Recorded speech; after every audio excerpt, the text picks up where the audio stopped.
I will call the meeting of River Trails School District Board of Education to order at 7:10 PM on the 13th day of October. Could you please join me with the Pledge of Allegiance? I pledge allegiance to the flag of the United States of America and to the republic for which it stands, one nation, under God, indivisible, with liberty and justice for all.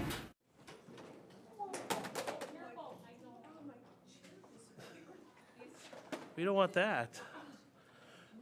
When you're ready, Mrs. Johnson, if you could call roll, that'd be fantastic.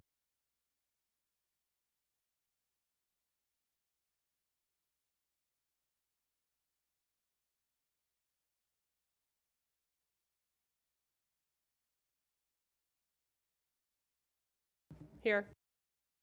Here. Here. Okay, first thing up is the consent agenda. I'd like to entertain a motion, a second, to approve the consent agenda. Oh, I'm sorry, would anyone like anything pulled or discussed? Apologize for that. Hearing nothing, I will entertain a motion, a second, to approve the consent agenda in its entirety as presented, which includes the following Board of Education meeting minutes from November 15th, Board of Education closed session meeting minutes from November 15th, the personnel report, the actual payrolls, bills, and checks, which includes the October Treasurer's Report and ASA fiscal year 2022. So moved. Moved by Friedland. Second by Grimpy.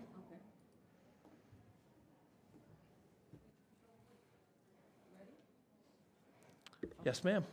Fiorito? Yes. Friedland? Yes. Grimpy? Yes. Johnson, I vote yes. Pfisterer? Yes. And Ronstadt? Yes. Okay. Okay, I need to entertain a motion, a second, to open the public hearing on the 2022 tax levy. Moved by Grimpy, Second. Wait one second by Ronstadt. Wait 1 second. 1 second, it says, oh, save, okay. Then where's the next item? Oh, right here? No. Scroll all the way down. Keep going. To right there. Oh, you Yep. go. Got it. Sorry. No problem. And then you're gonna go scroll up. Yep. Take action. Okay. Yep. Okay, the And motion was made by, Bill and second by Ronstadt. Correct. got it. Thank you. No problem. Okay, Dr. Schuster will present the 2022 tax levy. Oh, wait a And- minute. That's, I gotta take the roll to go Oh, into I'm open sorry. session. You're right. Sorry. No, you're right. It's the computer's telling me. Stop. We do what the Friedland? computers tell us. Yes. Ronstadt? Yes. Fiorito? Yes. I vote yes. Grimpy? Yes. And Pfisterer? Yes. We have a motion. And I have a We're in quorum. public It hearing. carried. Sorry. One of those things.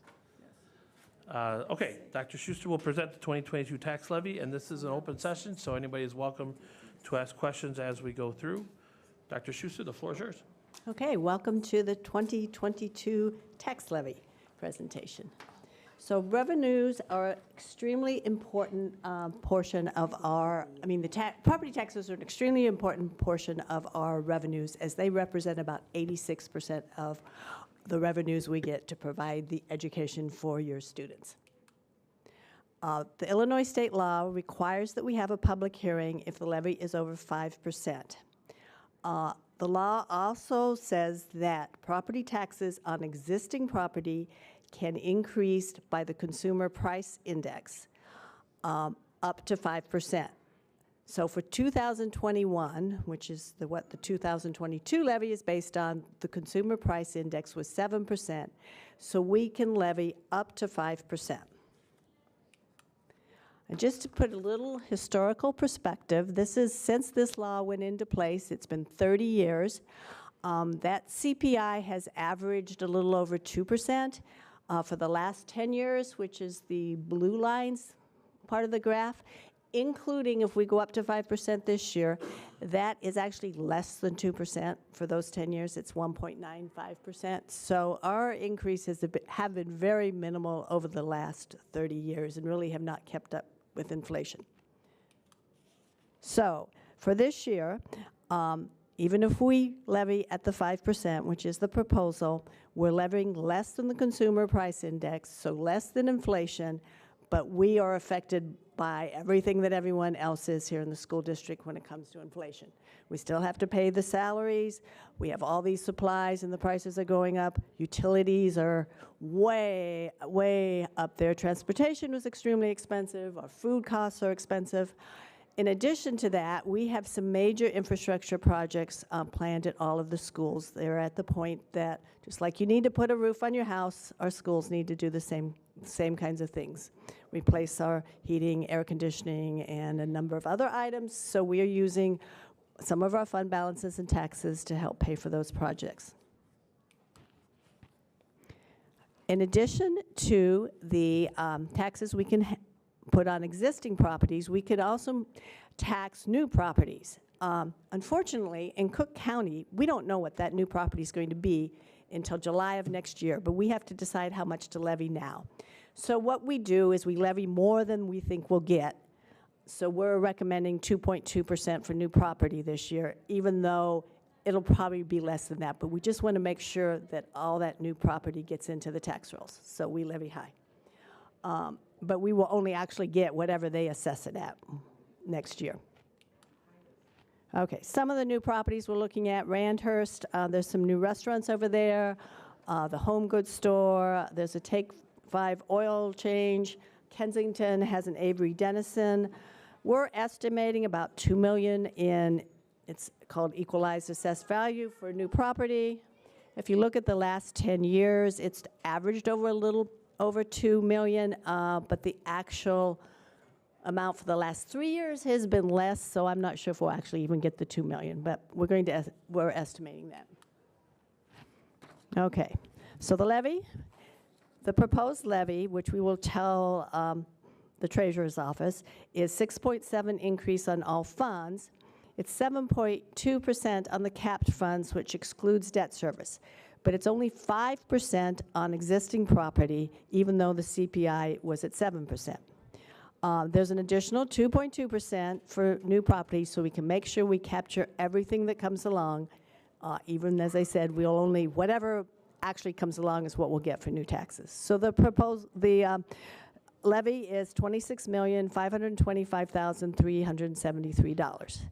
I also always estimate what I think we will get, which is about $400,000 less. It's still the 5%, even though the CPI is 7%, on existing property, and then we'll probably, with the $2 million, get an additional 0.4% for new property, so a total actual increase of 5.4%.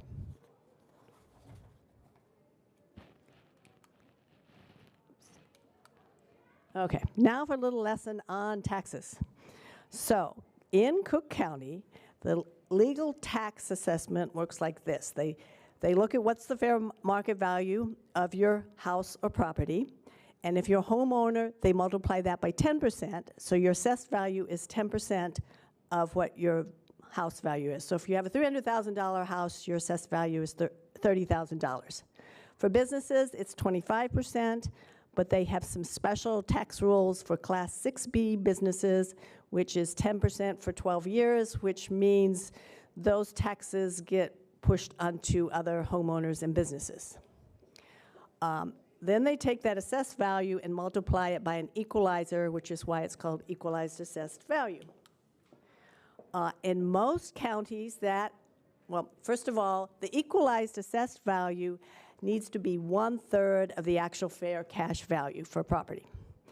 In most counties, then, the equalizer is just about 1, maybe 0.99 or 0.98 or 1.01. In Cook County, however, because they only assess at 10% and 25%, that multiplier is usually around 3 to get it up to the 33 1/3%. They look at 3 years of past history to determine what that multiplier is. You can see the last 5 years. You'll notice in 2020, that level went up to, it was a 10% increase, and this last year was close to a 7% decrease. So going back, so then for the actual taxes, so they multiply assessed value by the equalizer, that's equalized assessed value, then equalized assessed value times the tax rate equals your taxes extended. But Cook County limits it, so to the CPI. So what happens is if there's an inverse relationship between equalized assessed value and tax rates. And I'm going to show that on a little graph here. So here I've got a little graph. The green bars are the actual tax assessment, and it is going up by that CPI, which has been, I mean, there were years at 0.8, 0.7, 1.4%, fairly low. It doesn't show the next year. The red line is the EAV, and the blue line is the tax rate. So if you look at these lines, you'll see that it kind of flattens out every 3 years for the most part. That's because taxes are only assessed every 3 years. 2022 will be the next assessed year. Occasionally, you will see last year it went down for 2021. That was that multiplier that went down. So if it's not quite flat, it's because the multiplier changed a little bit. And you also see when that red line goes down, the blue line goes up. The tax rate goes up because there's an inverse relationship. And the taxes extended only go up by the CPI. And if the red line goes up, then the blue line goes down. All right. So overall, taxes only increase on existing property by the CPI. However, some individual bills might be different than that. If you put on an addition to your house, it might be different. They do reassess every 3 years. So 2022, it's possible your place was underassessed the previous year and gets reassessed and is worth more. Or maybe you happen to be in a really hot neighborhood where the sales of the houses are really going high, and your property is worth more than maybe some other neighborhood in your taxing district. So there's different things that might change your individual taxes. So with all of that, the district really makes every effort to responsibly spend the dollars of the community taxpayers to provide an excellent academic and social emotional education for our students. As part of our strategic plan, we evaluate all our programs for their effectiveness. We also look at the staffing plans every year and determine really what we need for staffing. We monitor all the budgets very carefully, and we also look at them again every year from a zero base. We've done a lot over the last several years in terms of getting grants. I think it's over $5 million at this point for the last couple years, so that also helps us with our providing an excellent education. A question always comes up, why do we have a fund balance? Well, this year is a perfect example. So we only get our taxes twice a year, and still we have to pay everybody, the staff, every month. This year, we even have to wait another 6 months to get those taxes. So our July, August taxes are just starting to come in. Now it's December. So the state requires 180 days cash on hand in order to be in financial recognition. That fund balance also helps with our credit rating. And I've highlighted there's a lot of other reasons. I won't go into all of them, but I think the biggest one, what I just talked about with the taxes getting paid so late and having to buy everything ahead of time, taxes limited at the CPI, and a big one for us now is the facilities. We need to make some major investments in our facilities. So all of those reasons are why we have some fund balances. And this just shows a graph of where we're anticipating being, where we've been over the last 3 years and where we are anticipating being over the next 5 years. We do have a fairly balanced budget between expenditures and revenues, but we're planning on using those fund balances, transferring them. So the green is the fund balance, the blue is our surplus or deficit, the red is the transfers we're making to capital projects. Currently, our cash reserves as of June 30th, 2022, audited reserves were for the operating funds $27,302,084. In addition, in debt services, we had $858,226. In capital projects, we had $3,652,879. Those capital projects, we are planning on starting the roofs this summer. We're going to go out for bid in the next month. The roofs at Euclid. Whoops, oh, I had another slide. Questions? This is public hearing, so people can ask questions. Yeah. Public hearing? No, she has to be able to be heard. Oh, yeah, because we're streaming it, so the. Oh, my great.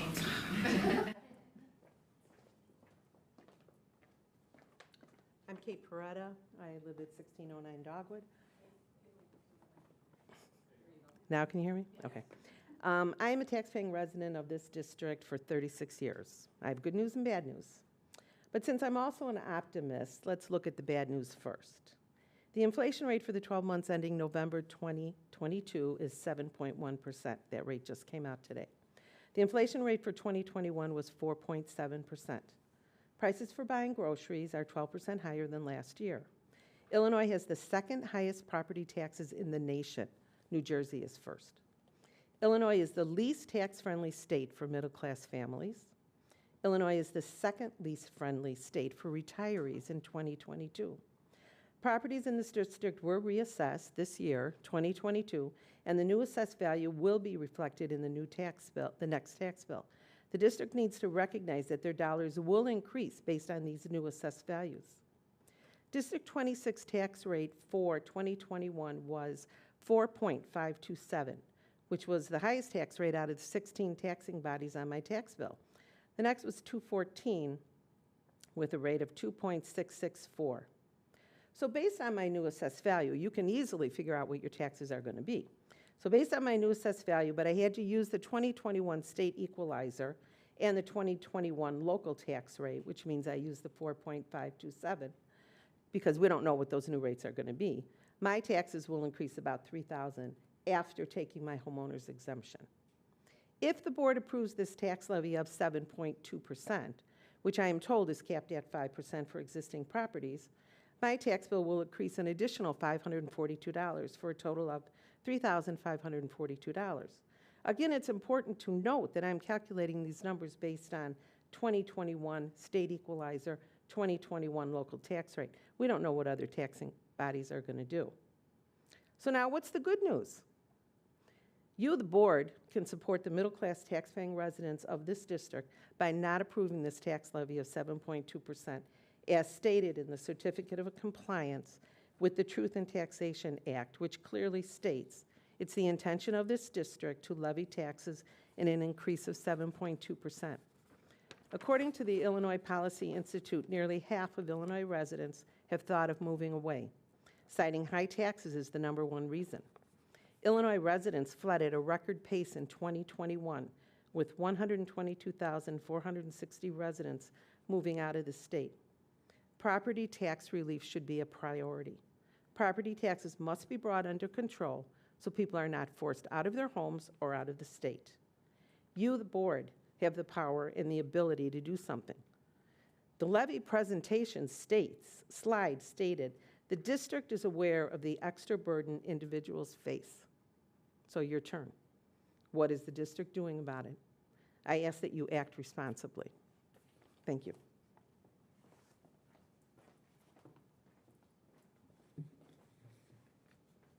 Anyone else? Thank you. Thank you. Okay, I will entertain a motion a second to adjourn the public hearing on the 2022 tax levy.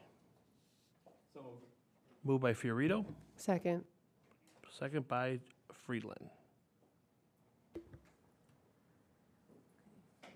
Johnson votes yes. Grimpy? Yes. Ronstadt? Yes. Pfisterer? Yes. Fiorito? Yes. And Friedland? Yes. Motion carries.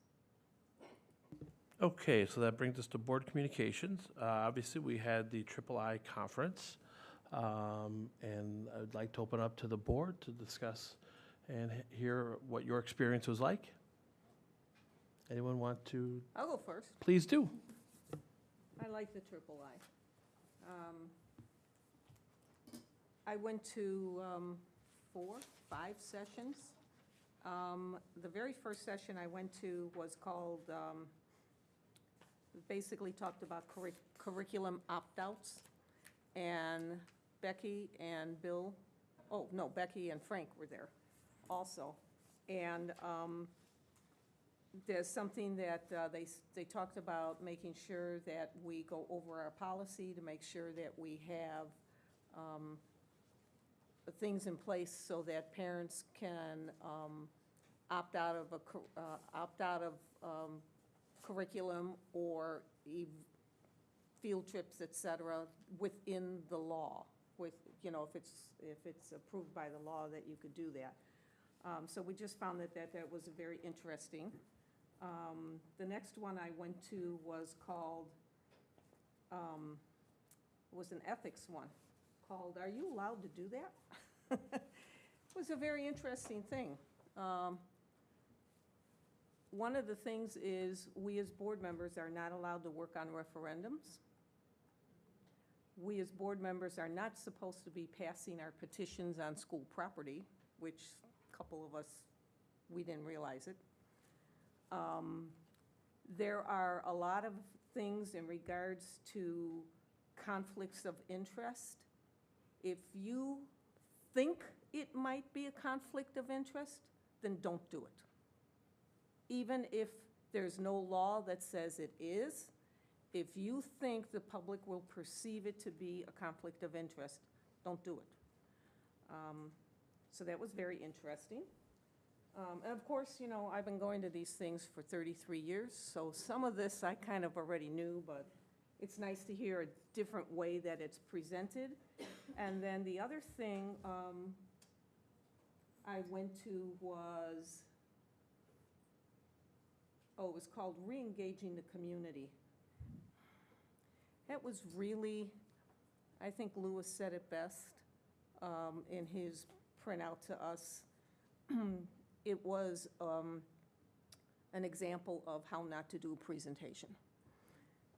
But the one takeaway, even though it was bad, there were two takeaways that I got from there. And you have to distinguish what is urgent versus what is important. And the other thing is, we as a board, we should, or a district, we should do a brand audit. It helps to make sure that, you know, just as we've got, each of the schools have got their little mascot and their little logos and sayings, we as a district need to have a brand audit, and Ben's doing a great job of doing that. But we need to, it needs to be carried through in all the schools too. It's very interesting. It was an interesting thing. The last one I went to was conducting board meetings during times of crisis. And the two important things that I want to share with the board is that it struck me after we had the one meeting where we had a lot of people, and this is why they put this presentation on. Two very important things. When you know there's going to be a group of people that worked up, board members should have a special parking place. They should not be parking where all the people are parking, so that it protects you from people trying to corner you as you go into your car. The other one was, you should never, if you have a lot of people, you should never leave your boardroom. You should hold the meeting in the boardroom where you normally hold it. People fill the seats, and you have an overflow room with a screen in there so they can see and hear. And if someone wants to speak, they come in and they speak one at a time. That I found very interesting, and I thought, you know, a couple of times maybe that is something we should have done. The other thing they did that they talked about was, we have a table over there for people when they come in to fill out a card. We should have someone sitting at the table as people are coming in and explaining to them that the board does not engage with them, and kind of explain the rules, even though you have it written, a friendly face telling them what the rules are, kind of diffuses some of the negativity or the hostility they might be coming in with. So I thought that was pretty good too. And then I found all of the sessions were good too. I enjoyed them. So that was what I did. And that's what I'm sharing with you. Okay? I'm done.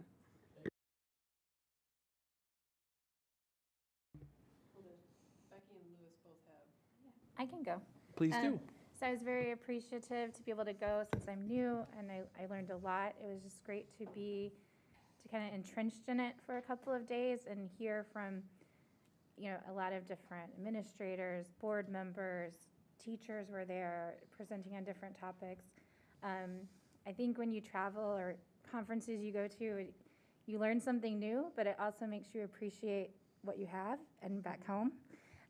So some of the issues that other districts are facing are eye-opening. You hear it in the news, you see it, but we are so lucky and blessed to have administrators and staff and families that are working toward the best interests of the schools and the students.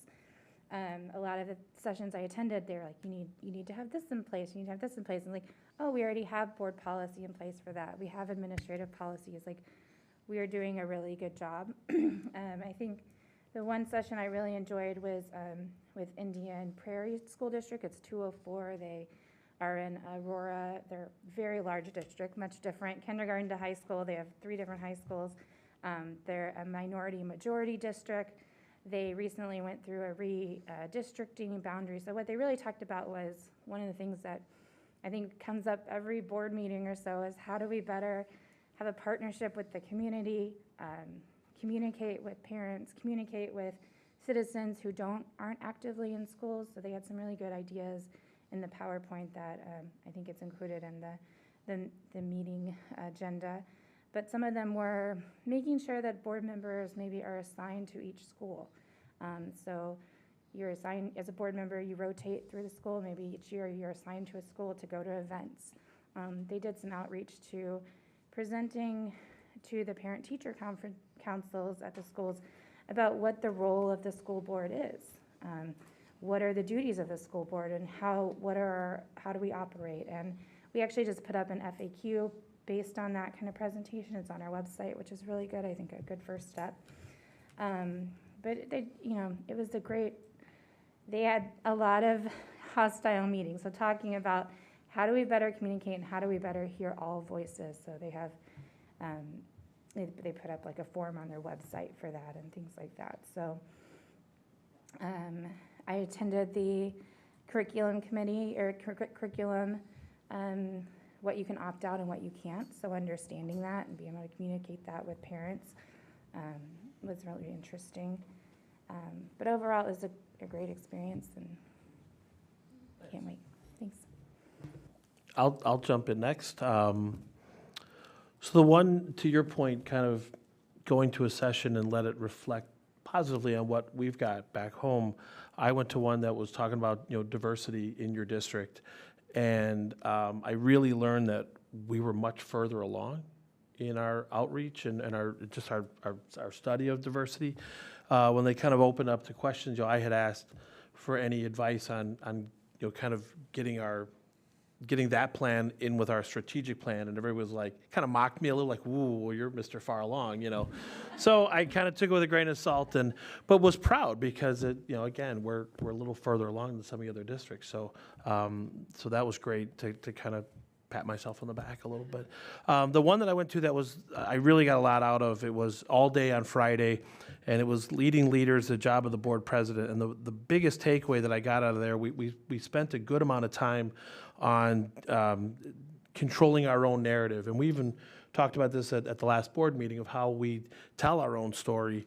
And I know this might sound like, well, duh, but the one thing that they focused on a lot is, the 7 of us should be following the 4 school pages as well as the district page on Facebook.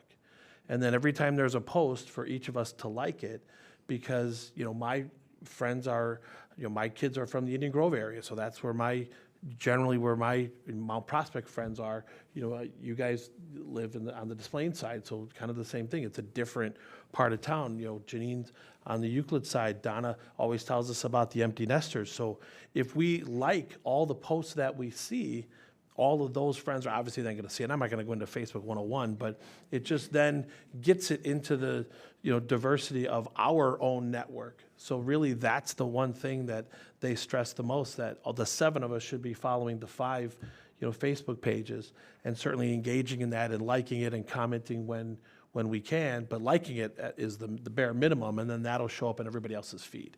So we're helping tell our own district's narrative by doing something very simple. So that really was, the little bell went off in my noggin, so I thought I would share that with you guys. But I've got more notes, but I don't want to, in the essence of time, I'll concede that for somebody else. Robert and I attended a meeting. Oh God, sorry. Let me go back to my actual notes. It was There's Power in Numbers, and it talked about suicide prevention program, that there was a community that had been really hard hit. They were a very small school district, and they it was 5 suicides within 2 years. And so they started this new program with training staff in youth mental health first aid. And I know Lady Gaga does good things, but I had no idea that she had started this foundation that literally puts together information on how to better train students to address and to notice a lot of the signs and symptoms of depression or hopelessness, things that typically, when you get to that point, kind of go along with this signs of suicide piece. So it was very interesting, and it was neat how they taught them. They used their advisory period, and a lot of the students, even after graduating from the middle school, still held on to it through the high school. And they said that they changed this like systemic thinking of, oh, I'm ratting on my friend, to, oh, I'm really helping them. Like they're in a time of need, and kind of changing that talking point and the taboo around it. And it was really, really interesting, and they had a lot of good information on the programs, and kind of pulling pieces from it, just to help our students have coping mechanisms. So that I thought was a really good one. And I love that they now post all of the materials, and they make them so easy to find. So that one was really good. I had one that was not so great, so I'm not even going to talk about that. I'm just going to do my own research. It was on I didn't even know there was a National Council for Parent-Teacher Councils. Yeah, a national one. I know there is. Oh, Really, I did not you know didn't there wasn't a national one. I don't know why I thought that, but yeah, it was. The information was probably good. The presenters were. They probably needed a little bit more caffeine.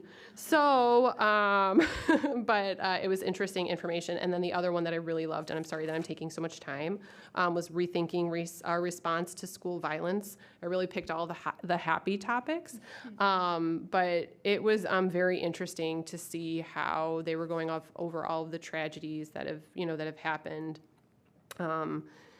Both here and in other countries, and saying how we form this cycle of we alienate people, then we punish them, then they get further alienated or bullied, and then they get in trouble again. So it was this, he gave a lot of good ideas about giving just breaks to students so that they can decompress. Figuring out more of the psychological pieces of what can we do to kind of just give kids a break to be kids, instead of constantly just throwing stuff on them, so that they always feel both inundated and somehow excluded all at the same time, like feeling very isolated. So that was a great one, and I strongly suggest looking that one up. It was really, really good. So anyways, I wish I would have picked happier ones, but it was good information. It was good to have, so.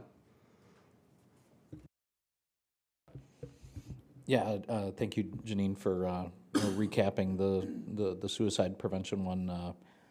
That one hits a little close to home. I was at a funeral this weekend of somebody who took their own life, and unfortunately, that's not the first funeral I've been to of that sort of nature. The community as a whole was, quite frankly, ravaged by it. I mean, they really having not just amongst the kids, but also the adults. And while I was listening to the presentation, I think it was really important skills for the kids in a lot of different ways, in that they learn to identify some of the, take the stigma out of it, but also just understand it better and understand mental health in their schools and in their community at large. And I think that, while we were hearing that presentation, I couldn't help but to think about the community as a whole. And, of course, it's the school district's responsibility to focus on the youth, but the compounding effect of that kind of positive message and that, message of there being help available and resources available, could have positive impacts years down the road for people who, have those experiences. And, I don't know if we have anything like that, but I thought the program was really, it wasn't just suicide prevention. I mean, that was a big chunk of it, but it was about mental health awareness and taking some of that stigma away. And I really would be interested in exploring something like that for our kids. Frank, did you want to add anything? No, I have something to share other than the conference. Okay, please do. Okay, so everybody showed up tonight to the concert beforehand, and I'm glad you guys all got a small taste of what these concerts are like. I want to thank Ben and Dr. Megerly for showing up last week to the Trails Orchestra concert, and then Janine and Jody were there at the Euclid concert. Karen, your groups did a great job. That was just a very small taste of what Megan and Chris Kuzmanoff performed last Thursday. I appreciate both you guys helping sell the blizzards afterwards too. That was great. And then last night was the chorus and the band concerts. Last night, again, as Ben said afterwards, these kids are getting better and better. And you're absolutely right, Ben. So if you get a chance, Indian Grove's the last one. Be nice to get some board representation other than myself out there. Please try and make it on Thursday at 7 o'clock. Like I said, it's a great way to reach out to the community, show your face, and interact with our community. They really appreciate us supporting them. Jody, especially your presence was greatly felt. And last but not least, I want to give a special shout out to Karen Daly and her staff. We had a community member pass away a couple weeks ago, and from what I heard from the families, what your group has done with the children, because there's 3 sisters, now 2, and those kids are being helped greatly by the support that your staff has been giving them, not only from the social workers, but from the teachers and other staff as well. So I think you deserve special recognition for stepping out and making sure that these kids are provided the necessary support and listening that they so need right now. Thank you, Karen. Anybody else have anything to add for board communications? Okay, moving on. We'll skip over to RTEA comments. Bob, you have the floor. Thanks so much. On behalf of the RTA Executive Board and all the membership, I'd like to thank the administration and the board for our continuing excellent working relationship that we have. In front of you tonight is an MOU on educational support personnel evaluations. This was brought to my attention about 6 months ago.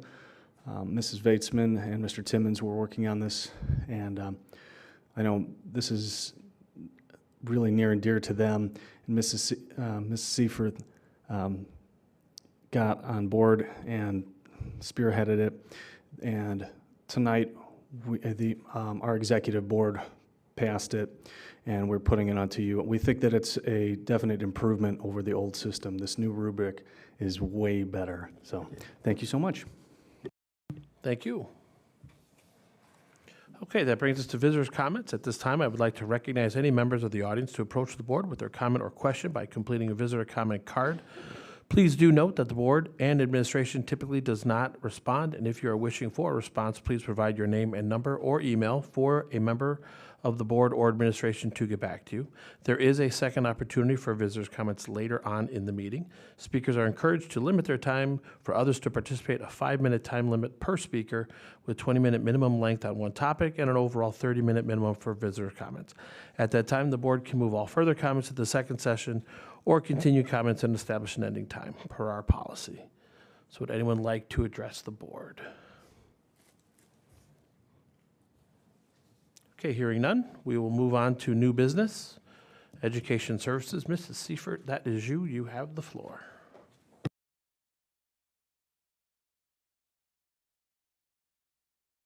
I sat too far from the microphone. Good evening, everybody.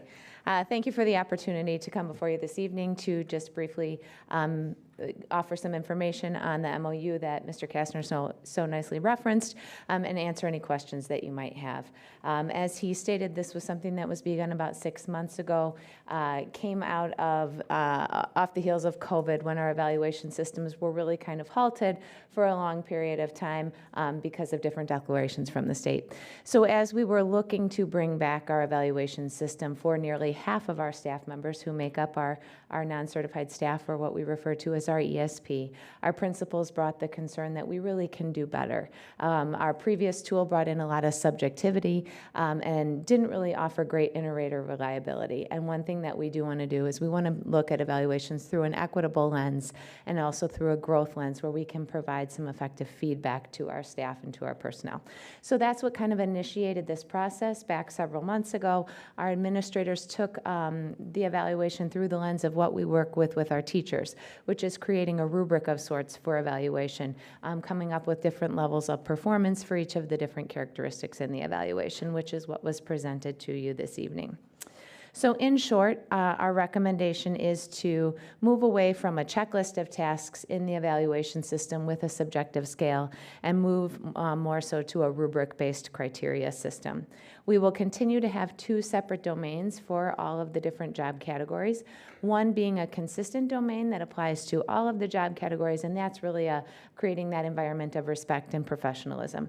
And then that second category being more job-specific components of a specific job, for example, a technology specialist or a school secretary.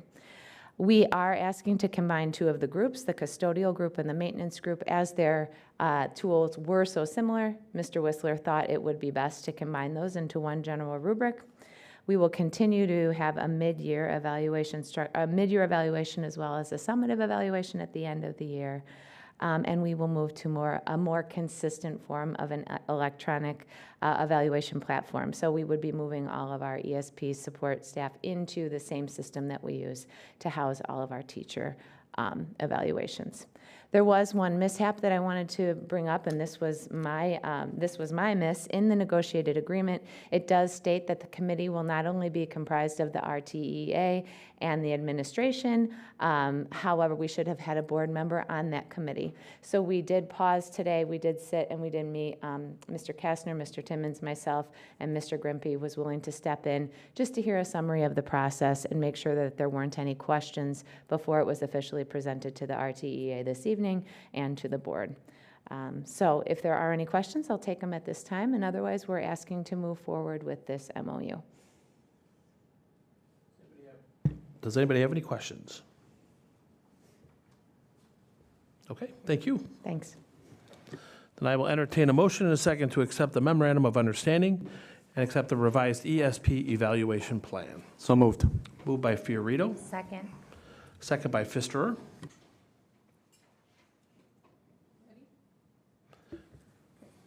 Grimpy, Yes. Friedland, Yes. Ronstadt, Yes. Fiorito, Yes. I vote yes. Pfisterer, Yes. and who did I miss? Lewis Did is everybody? absent. Oh, Lewis, okay. Motion passed. Thank you. No problem.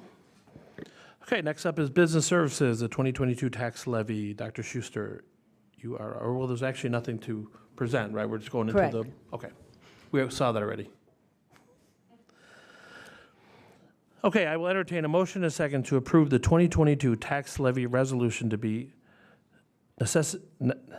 necessary in the total aggregate amount of $25,267,373, and to adopt the resolution to direct the reduction of the 2022 tax levy, and to direct the board president and board secretary to sign the prepared resolution by the Cook County Clerk's Office pertaining to the 2022 tax levy, the certificate of the tax levy, and the truth in taxation certificate. Moved by Grimpy, Second. second by Ronstadt. Any questions or comments? Yeah, I have a comment. Yes. Okay, so I want to address the comments that were made by our visitor tonight. I understand a lot of what you stated. I think we all would like to try and figure out what our state can do better with the burden that they place through property taxes and other taxes. But from my perspective, looking at this, and I know us as a board, including myself, really have not said anything about it, so I'm going to say my piece tonight, so at least it's on public record. The one thing that you didn't mention, which I'm going to mention, is that as far as education goes, the state of Illinois is really at the top. People can leave the state all they want, but if they go anywhere else, they're not going to get the value of the education that they get in the state of Illinois, and a lot of it's based on school administrators, teachers, staff members, and such. Now, regarding this 5% increase that we're talking about, there's a couple things that come into play. Number one is that safety is one of our top priorities as board members. And all you have to do is look at what's happening in District 214. Both of my kids, my two youngest, utilize the facilities at District 214 at two different high schools. And the change in security from last year to this year is unbelievable. In years past, you could practically go into any entrance in any building at any point in time. And this year, if you're not at swim practice by 8:02, you're locked out and you don't get in. Nobody can open the door for you. So security, we have some shortages in our security systems, and I think it's very important that with this tax increase and the capital projects, we address any safety concerns that we have. Because as we all know, nobody wants to be the next Uvalde, especially us. Secondly, as far as the facilities themselves, I can count in my subdivision the number of people that have had their roofs replaced in the past 2 years. Since I'm the president of the homeowners association, it's 17 houses in my school, in my district, in my area. And I know that if these roofs are being replaced, chances are our roofs really need to be replaced. And I truly believe what Dan, Steve Kosminski before, and Lyndall say about our roofs. So I think it's important that we do have the funds, and this is one way to get it. Right now, we can go to 5%, and we should try and have those funds in place that we can take care of the roofs, the AC, the heating.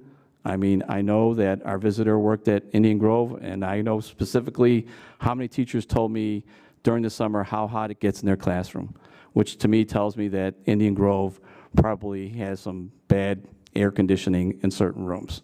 So I would like to see the money that we are using through this tax levy to be used so that our capital projects can take place and it doesn't hurt any future boards, or certainly doesn't rile up our community members into having to talk about a tax referendum, because we all know that's an obscenity word in our school district. So I am voting yes for the tax levy, and I pretty much stated the reasons I'm voting yes. Thank you. Thank you, Mr. Ferrito. Anybody else? Okay. Can you call roll, please? Yes. Ronstadt, yes, okay. Fiorito? Yes. I vote yes. Pfisterer, Yes. Grimpy, Yes. and Freeland. Yes. Motion passed. Okay, next up is the soccer pitch. Who is presenting on behalf of? I am. Okay. Floor is So a couple board meetings ago, Danny Martinez presented on a possible mini soccer pitch for Euclid School. He was trying to get a grant from the village, and it's actually a federal grant. The grant was awarded, so now we're trying to work out all the details of this. I think one thing that is really important when you talk about getting the community involved, This has proven to be a really wonderful way to get the community involved. I think Karen Daly is here from Euclid School. I think she could probably attest to that. And they do, I mean, they already have some businesses, a way to get local businesses involved in what we're doing as well. So keep that in mind, and it provides a wonderful community service to our community that is so diverse and really does like to play soccer. So I've got answers to some of the questions, not all of the questions. The village is still working on the intergovernmental grant. They have not shared it with me, though they've talked about some of the points on it. The school district would own the soccer pitch, and they would be our school district would own it and be responsible for maintaining it. One of the requirements is that it's available to the community outside of school hours, which can include adults. We are not currently planning on having leagues and that type of thing, but it's an option that we can discuss at a later time. As I said, it's being paid for by the federal grant that comes through the village. According to the federal grant, we need to keep it up and running for 5 years. The village would like to see it there for 10 years. There will be provisions in I think the agreement if something happens and we decide not to have it there for the whole time. This is actually a product that different vendors make, and we will have a normal public bid for this unless we find it has already been bid out through a purchasing cooperative. So it would go out to bid just like if we were buying a truck or some other kind of equipment. What else? We have looked at the maintenance. I did show you something that was, well, first it does have a 10-year warranty. I'm not quite sure what all is included. It depends who we buy the mini pitch from. I showed you some information on maintenance. One of the vendors that builds this it's fairly expensive, $10,000 a year. Talking to Dan, he thinks we can do it much cheaper than that. He has worked with, it's a turf, artificial turf-based pitch. He's worked with that in the past. He knows how to like brush up the turf and do different things. He doesn't think the sides will get that banged up. So, he's got some ideas. We'll keep investigating that. Insurance, I checked into insurance. It's basically like our normal playgrounds, which are open to the community. At most, I mean, it would add a little value to our land, so insurance agent said $60 to $100 for extra insurance. So it's pretty minimal there. What were some of the other questions that... So one of the things that I did bring up was that, the pitch itself is paid for, but the maintenance is not paid for. So if we need to raise money for the maintenance, Danny's been working on it. He's got a couple sponsors that he thinks will give up to maybe $20,000. Another way to do it is to put logos on the actual soccer pitch. So. And I know that there is a board policy about not advertising on our school property. When we built the community garden, we did put out a big banner that recognized the companies that donated to the community garden. It's our policy. It's a policy that if you decided this would be of benefit, you could be changed or possibly an exception made to it for that. It's not inside the school, it would be outside. It's not naming something, but anyway, it's just something to consider. And Danny had told me that there are quite a few companies that are interested in helping us with this, mostly local companies, small local businesses. So, as he said, we could really get them in, it's a way to get them involved. The other questions, some of the maintenance in the winter time. It wouldn't be open if there was a major snow, but if there was like a light snow, Dan's looking at maybe a brush snow blower possibly could do the work. Or if people are doing it's three people, takes them 30 minutes to shovel it. And we don't have to do that, but that's just if we want to make it more available. Other questions, let's see.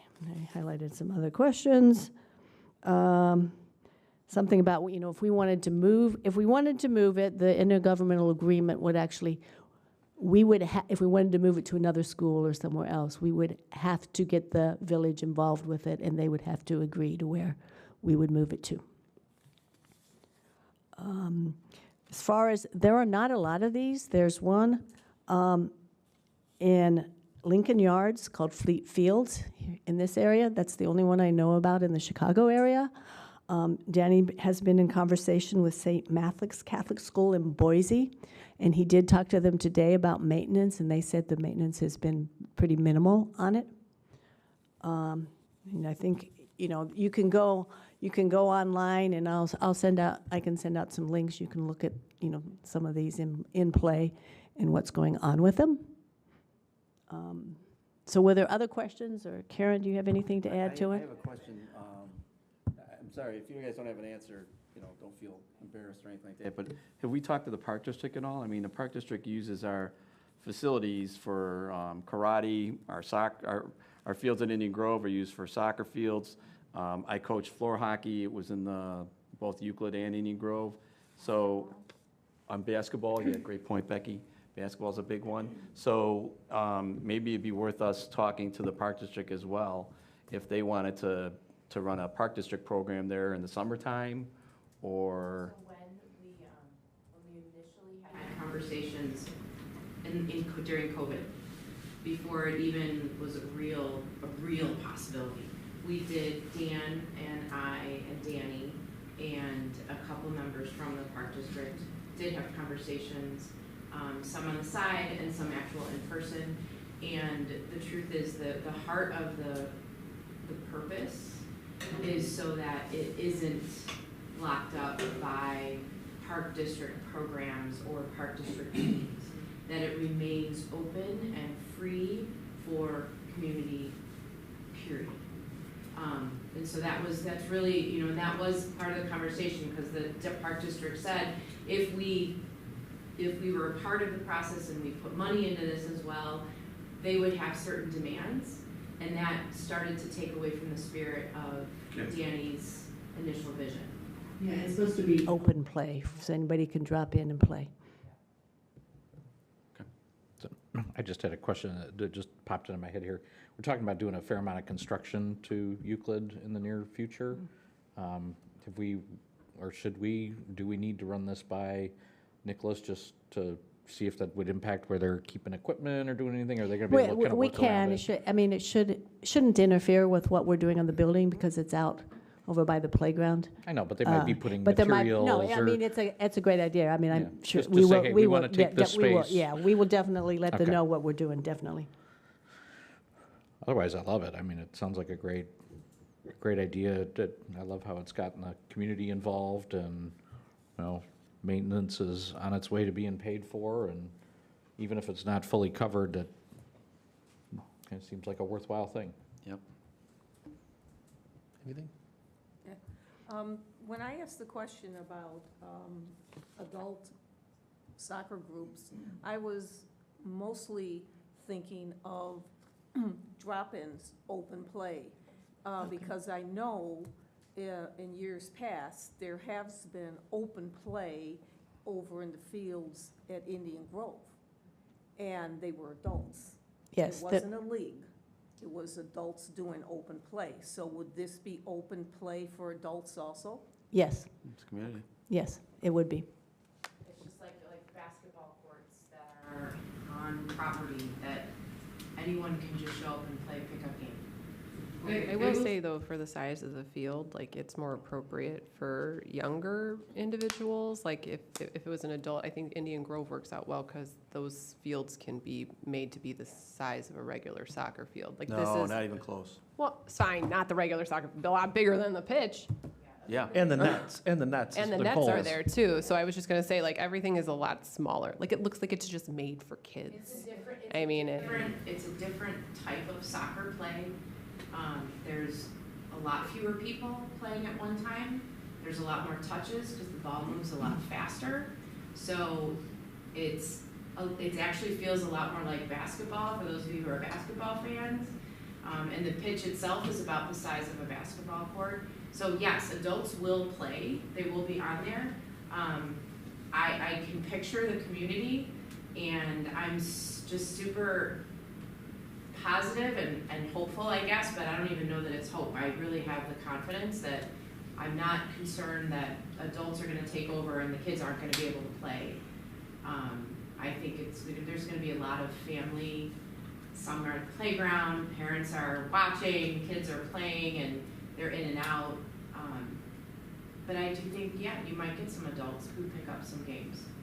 Will we have, is there any plans to have the policy of respectful behavior posted somewhere with no alcohol, no drinking, no alcohol, no smoking on school property at all? I mean, that has to be posted somewhere. Yes, talking to our insurance company, they recommended doing some signage, those kinds of signage. Okay. Respectful play and things like that. So yes, we will do that. Okay. And then the other thing I was thinking, because it's going to have to be constructed, what happens, naively, I was thinking somebody just goes out there and sets it up. But it's like setting up an above-ground swimming pool in your backyard. It's got to be level. So what happens if the ground needs to have like 5 truckloads of dirt in there to level that area? Or to, who's doing that? Are they paying for that, or are we, how's that going to work? The way I understand it is the grant will pay for the full installation. Even if they have to level it and whatever, ground. even Okay. whatever they have to do for Yeah, that. the maintenance plan sample too had things about bringing in sand and things to fix the turf to keep it. Right, but to set it up first, the first time it's being built, it's going to have to, ground I would is assume gonna if have they're to- gonna offer to maintain it, they would have to set it up. But if we don't go with their maintenance and we have our guy, if we just do it ourselves, I want to make sure it's level. Yes. Okay. You plan on playing? I'll get out there and Let's play go, with you. we'll have a board match. And why did you move it from, when you first told us, you said it was going to be over by the garden, and now it's over by the playground? It's the same spot. I just, You just said- that's the garden, it's between the garden and the playground. It's next to both. Yes. Yeah, okay. This is not an action item, so we'll have, Yeah, Another no, it's not, opportunity to this ask is any an questions. information Just an update. informative. I'm hoping we might have an agreement by the January meeting, but once I see it, then I'm going to have our attorneys look at it. We can't do anything until that happens. absolutely. Any other questions? It's exciting. Thank you. Yep. Sure. Okay, committee reports. IASB delegate report. Mr. Ronstadt, you were our representative. All the votes that we took passed. It was an interesting experience. I see why it, I don't know. It was cool. It was fine. It was an exercise in democracy, right? They had everybody check in. It was kind of hilarious. They had everybody check in, and there were like 400 clickers, and then the next vote was like 412 votes. So it was just like the whole place was just kind of a ruckus, but it was it was good. Okay, policy committee. Mrs. Friedland, you are our chair. Sure, we met tonight before the wonderful concert. We had nearly 40 policies to review, so it was an amazing 102-page packet with equally exciting information that you can't read at night because you'll fall asleep. But so some of the standout notes, we did talk about some of the curriculum pieces. I'm not going to mention everything that we pulled out. A lot of this was updates to footnotes, which still has to be accomplished through the Press Plus updates. Some of the items are things that we're already doing, so we didn't need to worry too much. We did talk about changing our visitor comments information. We're not making any recommendations currently. Some of this will end up being, or would you like me to make the recommendation? Because most of this is going to end up being in the consent agenda, hopefully, for our next meeting. Okay, sure. Yeah, we were planning on, sorry, come again?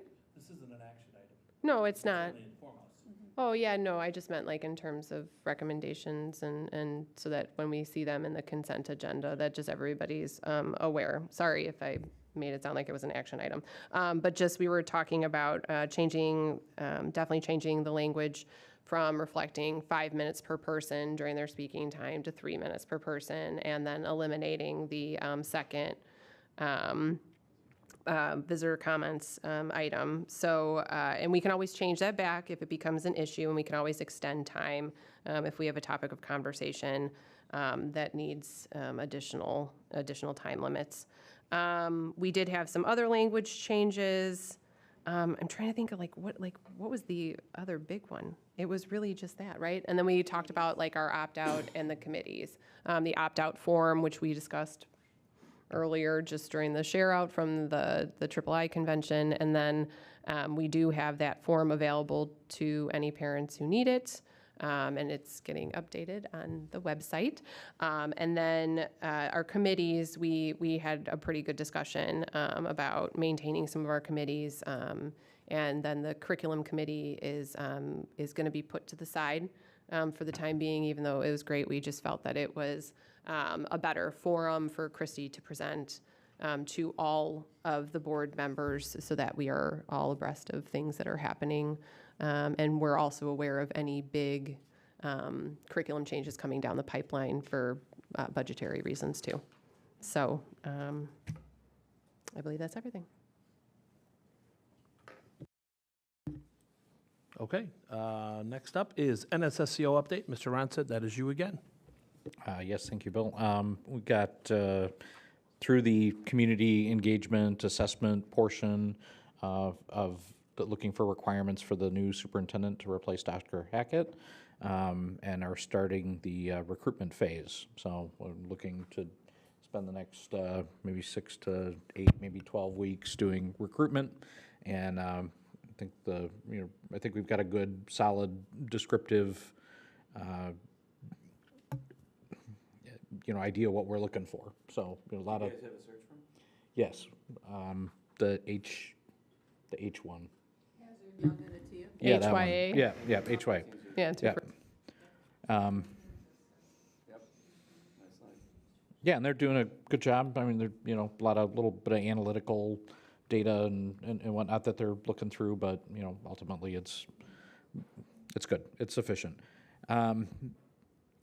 And then the second thing is that we're going to put together a facilities committee to start looking at some long-term planning around some of the facilities, because they, for example, don't own Minor, but own some weird classrooms in some other schools, and just need to really just look at it from a long-term perspective to come up with some needs there. And be, yeah, I think there's. I don't know. I just always say the weird classrooms. Yeah. But they're just like us. I mean, the buildings need some maintenance. They're at a similar age to our facilities. But the financial structure and how NSSEO works is that because it's a cooperative, it's not a taxing body.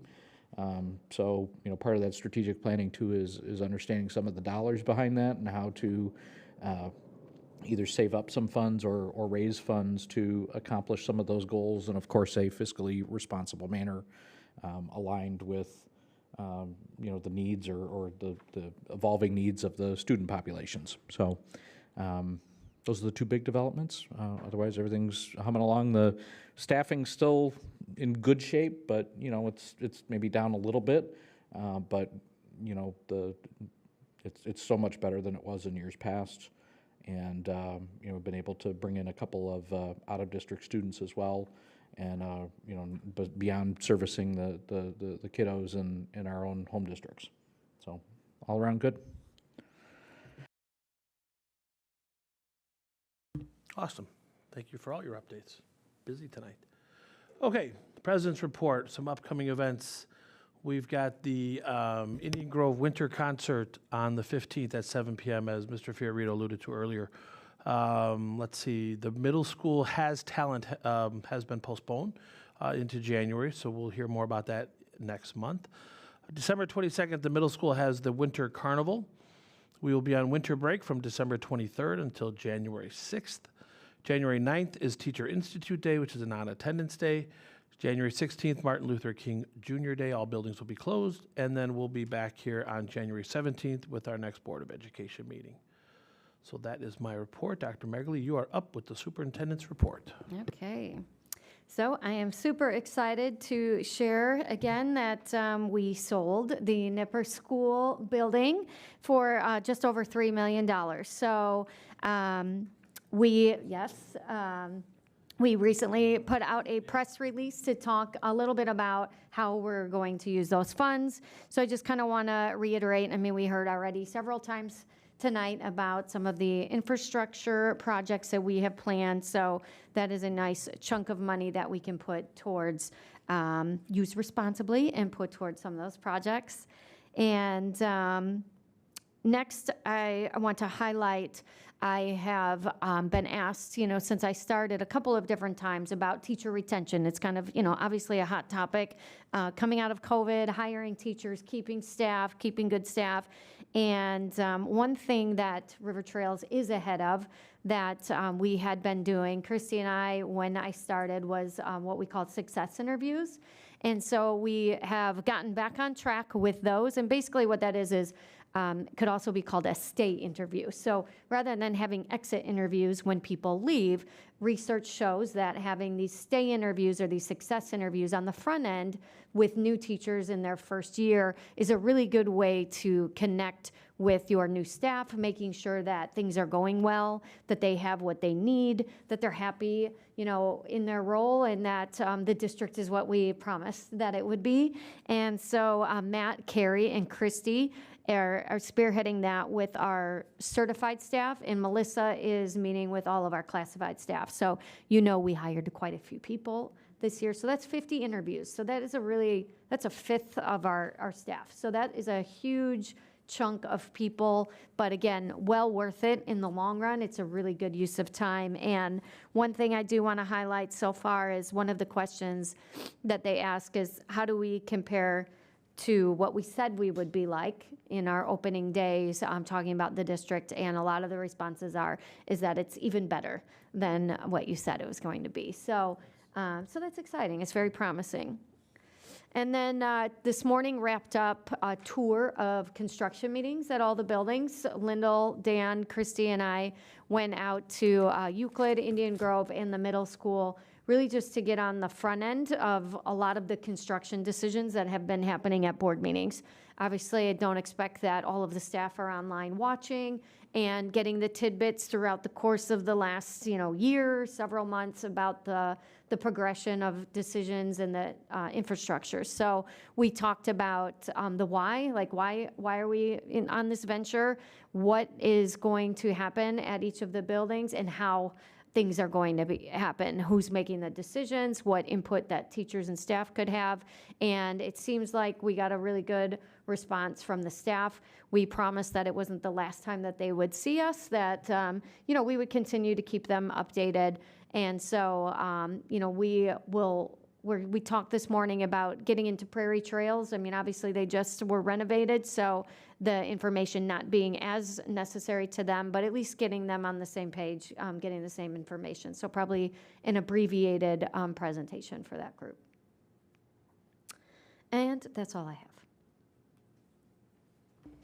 Okay, next up is future topics. We do have one pending item. Registration for the Consortium of State School Board Association is open. If anyone wanted to attend, it's a national conference being held from March 31st until April 2nd in Tampa, Florida. So that's just an FYI for everybody. Does anybody else have any pending topics? I had an idea, I floated it by Bill, but that we're looking at all these new construction projects with Euclid and Indian Grove, and it's been, 2 years since Prairie Trails was finished. I was wondering if it would be a good time to get kind of a report or maybe some kind of presentation. How's the performance of that building been? Like, are we getting the energy returns? What kind of follow-up repairs have happened? What is performing well, maybe better than expected? What's underperforming? And just see. I can tell you, factually speaking, the playground is underperforming. Okay. It's very dangerous. Seriously? I broke my nose there. I almost crushed a kid. I'm ready to kill myself there. Ask Joey. That's you. That's you. Yeah, That's on you. I would say a bucket of the sand is in my front hallway of my Oh, house. yeah. Okay. That's always great to see. No, Yeah. it's performing well. But I'd like to know, I mean, to Robert's point, I'd like to know, I'm are in. we still qualifying for, the grants, with all the Yeah, energy efficiency? we are into the final months on the grant. We're hoping it's sooner than later, but I would like to kind of time it with when we actually show them that we have that performance, and so January, February sometime would be, I mean, I think it's a great idea that we should do that. Is everybody else on board? Sounds good. Okay, then we'll shoot for January, February. Right, you didn't have an exact time. No, Yeah. Just an that's update. Yeah, That's I mean, absolutely fine, just- it had to perform for 12 months, and the first couple of months, we had to get everything right. So we have until June to make it perform. We're hoping that we will do it sooner. Yeah, knock on and wood. I would, and part of that too is I'd love to see like a list of any maintenance items that have needed to be addressed. Are there any outstanding things, any structural problem, anything, just. Anything? Okay, sure. And it's a great time to do it, and, Yeah. maybe Nicholas and Associates is involved or not. We've got a Yes. lot of new construction on deck, and I want to know some lessons learned here. Sounds good. Great point. Okay, brings us to our second session of visitors' comments. Again, we'll recognize any members of the audience to approach the board with their comment or question by completing a visitor comment card. If anybody has any, please step forward. We'll be happy to listen to your comments. Okay, hearing none, I will entertain a motion in a second to go into closed session for the matters of litigation and personnel at 8:27 PM. Second? Frank? Fiorito and Friedland. Okay. Grimpy, Yes. Friedland, Yes. Johnson votes yes. Fiorito, Yes. Fisterer, Yes. and Ronstadt. Yes. Motion carries. Okay, take a 2-minute break. Is that okay, everybody? Stretch your legs. Then we get back at this. We'll get back at it at 8:30. How about that?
Resume in open session at 9:11. So moved. Moved by Fisterer, second by Fiorito.